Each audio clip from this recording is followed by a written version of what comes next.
আসলে কোন ব্যাংকের চেয়ারম্যান কে গ্রাহকের ধার ধারে না। মানে স্পিকার, এই হাউসের মধ্যে ঋণগ্রস্ত না এমন কেউ আছে? ঋণ নাই? তাহলে ব্যাংকটা করেছেন কি জন্য? কার জন্য?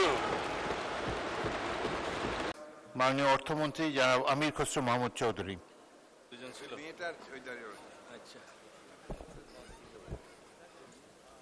মাননীয় স্পিকার, আপনাকে ধন্যবাদ।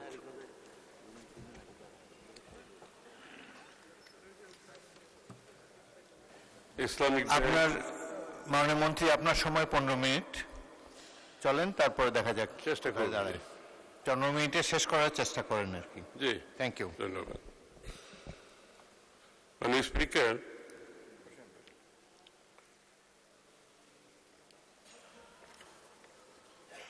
আমাদের বিরোধী দলীয় নেতৃবৃন্দ অনেকগুলো বক্তব্য রেখেছেন আজকে এখানে।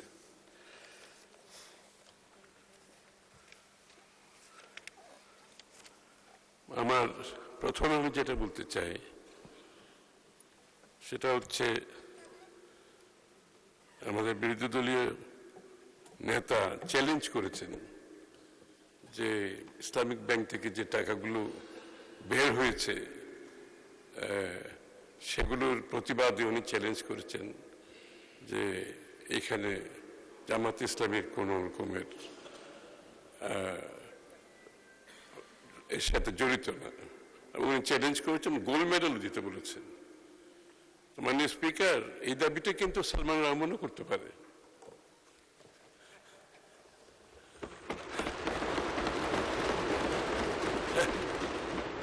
এই দাবিটা সালামও করতে পারে, কারণ তারা তো নিজের নামে কেউ টাকা নেয়নি, কেউ নিজের নামে টাকা নেয়নি। কারণ মাননীয় স্পিকার, এই প্রশ্নগুলোর উদ্রেক কোত্থেকে হয়েছে? এই প্রশ্নগুলোর উদ্রেক হয়েছে বিগত নির্বাচনে। আমরা দেখেছি কি পরিমাণে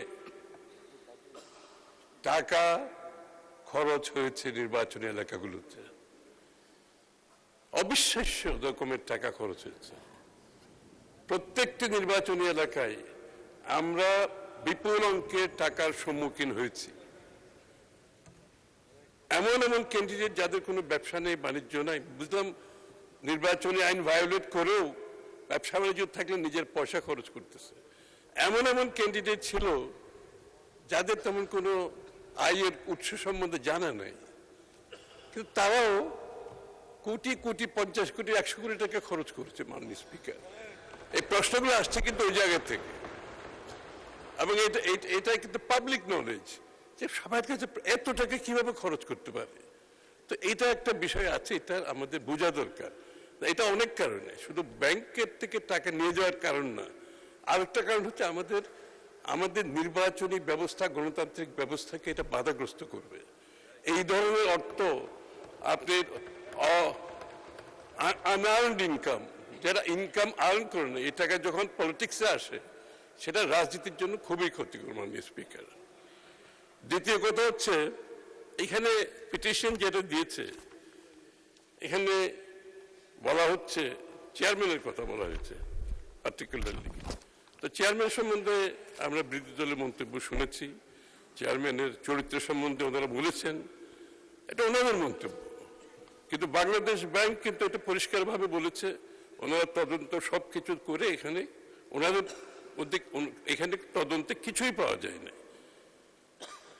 আমার প্রশ্ন সেখানে না, আমার প্রশ্ন হচ্ছে একজন চেয়ারম্যানের কারণে, একজন চেয়ারম্যানের মনোনয়নের কারণে কোন ব্যাংকের গ্রাহকরা টাকা উত্তোলন করে চলে যায়, এটার কোনো নজির নাই। মাননীয় স্পিকার, কোনো নজির নেই দুনিয়াতে। আসলে কোন ব্যাংকের চেয়ারম্যান কে গ্রাহকের ধার ধারে না। গ্রাহক ধার ধারে, তার ইন্টারেস্ট সে ঠিক মতো পাচ্ছে কিনা, সে টাকাটা ফেরত পাবে কিনা, এবং আস্থা আছে কিনা। চেয়ারম্যানের মনোনয়নের কারণে কোন ব্যাংক থেকে টাকা উত্তোলনের বিশ্বে কোনো নজির নেই, কারণ গ্রাহকদের কোনো ইন্টারেস্টই নেই এখানে। সুতরাং এই যে টাকা উত্তোলন হচ্ছে, আপনারা বললেন মাননীয় বিরোধী দলের সদস্যরা, এই যে টাকায় উত্তোলন 2000-3000 কোটি টাকা উত্তোলন হয়েছে, এটার সাথে কিন্তু আরো কিছু ব্যাপার আছে এখানে। এটার সাথে সাথে এই যে আমাদের ব্যাংকের ভিতরে বাইরে যে উগ্র মিছিল এবং কর্মসূচি গ্রহণ করা হয়েছে, ব্যাংকের ভিতরে এবং বাইরে উচ্ছৃঙ্খল উগ্রতার সাথে যে ধরনের প্রতিবাদ করা হয়েছে এবং এটা এখনো অব্যাহত আছে, এটা হচ্ছে একটা দিক। এবং এটার সাথে সাথে যে আপনাদের যে মাননীয় বিরোধী দলের যে আশঙ্কা যে আপনারা প্রকাশ করছেন, এটা আমরা একটু যোগসূত্র দেখতে পাচ্ছি এখানে। কারণ এই যারা উইথড্র করে চলে গেল, এরা কারা? নিশ্চয় চেয়ারম্যানের কারণে উইথড্র করে নাই। যারা উইথড্র করে চলে গেছে তারা বোধহয় এই ইসলামিক ব্যাংকটাকে বিপদে ফেলতে চাচ্ছে, এবং এর পেছনে কারো হাত আছে আমরা বিশ্বাস করি, কোন কোন শক্তির হাত আছে। তারা চায়, আসলে তারা ইসলামিক ব্যাংকের ফেল করতে চায়। ইসলামিক ব্যাংকটাকে তারা ফেল করে রাজনৈতিকভাবে ফায়দা উসুল করতে যাচ্ছে। এখানে ইসলামিক ব্যাংকের ভালোর জন্য কেউ বলছে, আমি সেটা বিশ্বাস করতে চাই না মাননীয় স্পিকার। এইটাকে ফেল করাবে এবং রাজনৈতিকভাবে বলবে যে আর্থিক শৃঙ্খলা দেশে নষ্ট হয়ে গেছে। আমি একটা কথা পরিষ্কারভাবে বলতে চাই মাননীয় স্পিকার, বাংলাদেশ জাতীয়তাবাদী দল আমরা আর্থিক শৃঙ্খলায় বিশ্বাস করি, এবং আমরা বিশ্বাস করি না আমরা যে কথাগুলো বলি আর্থিক শৃঙ্খলার কথা, আমরা যখন বলি ম্যাক্রো স্টেবিলিটির কথা, আমরা যখন বিনিয়োগের কথা বলি, আমরা কিন্তু কথাগুলো অক্ষরে অক্ষরে পালন করি। আপনি বিএনপির বিগত দিনের সরকারগুলোর ইতিহাস যদি আপনি দেখবেন, আর্থিক শৃঙ্খলা নিয়ে কোনো প্রশ্ন নাই, শেয়ার বাজার নিয়ে কোনো প্রশ্ন নাই, ম্যাক্রো ইকোনমিক স্টেবিলিটি সবসময় বিএনপির সময় সবচেয়ে সচল ছিল। সেই জায়গা থেকে তো আমরা সরে দাঁড়াই নাই, আমরা বরঞ্চ আরো ভালোর দিকে যাচ্ছি। এখন বাংলাদেশে আর্থিক শৃঙ্খলার প্রয়োজনীয়তা বিএনপির চেয়ে বেশি কেউ অনুধাবন করে না মাননীয় স্পিকার। এখানে মাননীয় স্পিকার ওনাদের পিটিশনে একটা জায়গায় আমি আসছি,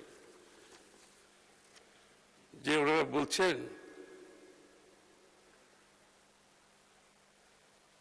ফেসিবাদ পরবর্তী সময়ে ব্যাংকটি ধীরে ধীরে ঘুরে দাঁড়াতে শুরু করে এবং গ্রাহকদের আস্থা পুনরুদ্ধারে পথে অগ্রসর হচ্ছিল।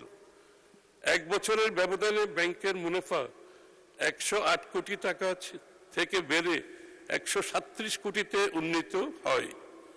ঠিক এমন সময় দখলদারি ইত্যাদি ইত্যাদি। মাননীয় স্পিকার,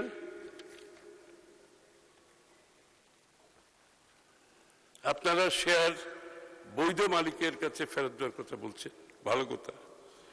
আসলে পুরো প্রসেসটাই তো তাই। আমি আপনারা কি বলছেন ঠিক বুঝতে পারছি না। মানে স্পিকার, ফুল এখন যে প্রসেসটা চলছে বাংলাদেশ ব্যাংকের মাধ্যমে, সেটাই তো উদ্দেশ্য।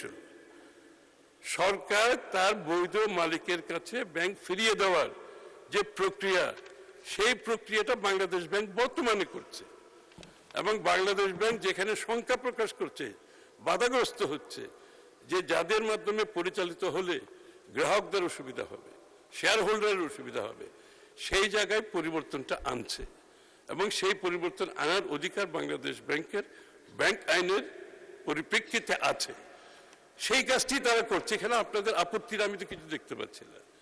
এবং এর মাধ্যমে এটা একটা আইনও তো আছে, সময়সীমাও নির্ধারিত আছে, কতদিনের মধ্যে এটা বাংলাদেশ ব্যাংকে করতে হবে। আপনারা একটু অপেক্ষা করুন না, দেখুন শেষ পর্যন্ত বাংলাদেশ ব্যাংক যে কাজটি হাতে নিয়েছে সেটা তারা সফলভাবে করতে পারে কিনা।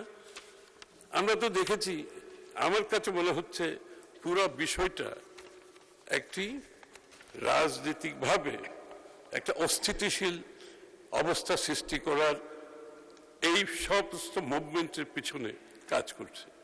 এটা কোনো ইসলামী ব্যাংকের মধ্যে সীমিত নয় মাননীয় স্পিকার। আমরা দেখেছি যখন মারা গেল, তোমরা গেলে কোথায়, মাহমুদপুরে, অফিসার রামিসা মানে স্পিকার, আমরা প্রতিটি ক্ষেত্রে মবক্রেসির যে একটা টেন্ডেন্সি আমরা কিন্তু প্রতিটি ক্ষেত্রে দেখতেছি।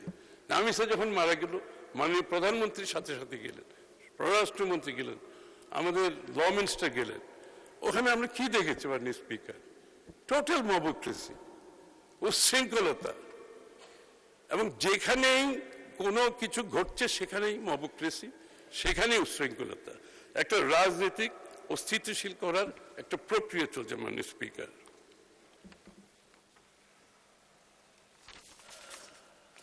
সম্মিলিত ইসলামিক ব্যাংকের ব্যাপারে আমি কেন এই কথাটা বলছি, যে আমরা দৃঢ়ভাবে বিশ্বাস করি যে ফাইন্যান্সিয়াল ডিসিপ্লিন ছাড়া কোনো দেশ এগোতে পারে না, এবং যে কারণে বাংলাদেশ ব্যাংকে যিনি দায়িত্ব নিয়েছেন একজন বলেছেন উনি ঋণ খেলাপি না, গভর্নর সাহেব ঋণগ্রস্ত।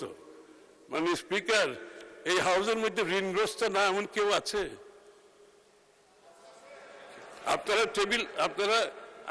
আপনারা এই টেলিভিশন, গাড়ি, এইগুলোর ডে টু ডে বেসিসে কোনো না কোনো ঋণ তো সবাই থাকে।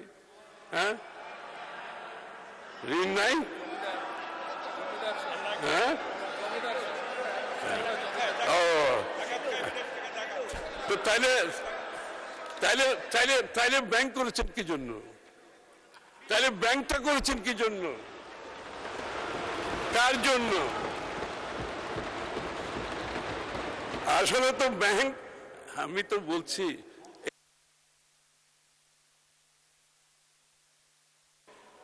মাননীয় মন্ত্রী আমার মনে হয় আর 5 মিনিটে আপনি সাম আপ করতে পারবেন। another 5 minutes. Thank you. একজন ভদ্রলোক, একটা গভর্নর বাংলাদেশের খুব ভালো কাজ করছে। আমাদের ফিডব্যাক হচ্ছে প্রাইভেট সেক্টর বলেন, সর্বস্তরের মানুষ একটা গভর্নরকে বলছে, অনেকদিন পর একজন গভর্নর আসছে যে ডিসিশন দিতে পারছে, সঠিক decision within the framework of law. আপনারা একটা ঋণগ্রস্ত বলে তাকে আন্ডারমাইন করতেছেন। এটা হচ্ছে কি? এটা হচ্ছে আপনাদের চিন্তার প্রতিফলন। আপনারা কোনোভাবেই সঠিক কাজটাকে গ্রহণ করতে রাজি নেই। আপনারা চেয়ারম্যানের কারণে আপনারা টাকা উইথড্র করে নিয়ে যাচ্ছেন। তাদের এখানে একটা যোগসূত্র আছে, যারা টাকা নিয়ে যাচ্ছে, যারা ব্যাংকের ভিতরে বিশৃঙ্খলা সৃষ্টি করছে, ব্যাংকের বাইরে বিশৃঙ্খলা সৃষ্টি করছে, যারা এই প্রস্তাবটা আজকে এনেছেন তাদের মধ্যে একটা যোগসূত্র আছে বলে তো মনে হয় আমাদের কাছে। সুতরাং মাননীয় স্পিকার, আমি শেষ করছি এই কথাটা বলে, বাংলাদেশ জাতীয়তাবাদী দল ফাইন্যান্সিয়াল ডিসিপ্লিনে কোনো কম্প্রোমাইজ করবে না।